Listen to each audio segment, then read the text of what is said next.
the Harvestman, in the town of Williford. The corn grows tall and the harvest is always plentiful, but it hasn't always been that way. As Elias Grail is about to find out, the secret to the town's prosperity is built on something far darker than he ever could have imagined. There's a certain kind of horror that can only be found down country roads. Maybe it's the emptiness. Those long, seemingly endless highways cutting across miles of uniform landscape, clouds piling up across a vast horizon, climbing tall into a sky that seems bigger, heavier somehow, than it would in a place where hills or buildings broke up the view.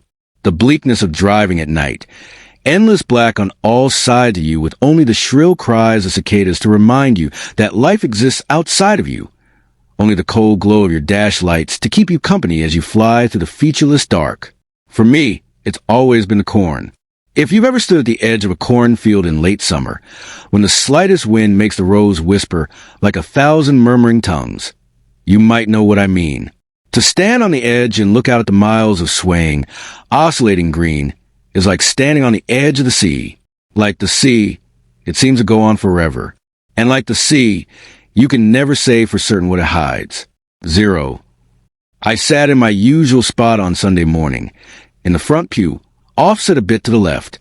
This was the best seat in the church, in my opinion, close to the organ, so I could feel the music swell when Mrs. Hancock began to play the hymns, and when the sun rose higher halfway through the service, the stained glass painted the floor in a dazzling kaleidoscope of colored light. And of course, it gave me a clear view of Father as he preached. There are some men who are born to be preachers. My father was one of these men.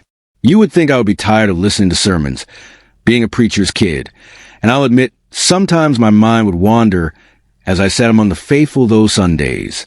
Even so, even after all those years of sitting and listening, there were still days when I found myself caught up in the sermon. It must have been his fervor. He had a passion and a fierceness about him as he would shout the word from his humble wooden podium, a power that could make the beams of the small chapel shake.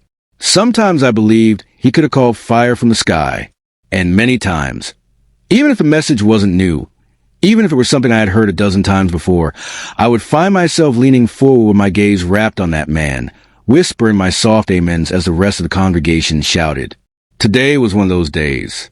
Father stood tall at the pulpit, holding his red Bible in one hand. Let me tell you, I know we got some bad times in this country. He said, his southern Tennessee drawl is thick and sweet as honey, and I know it's doom and gloom every time you turn that radio on, every time you flip on the television. And I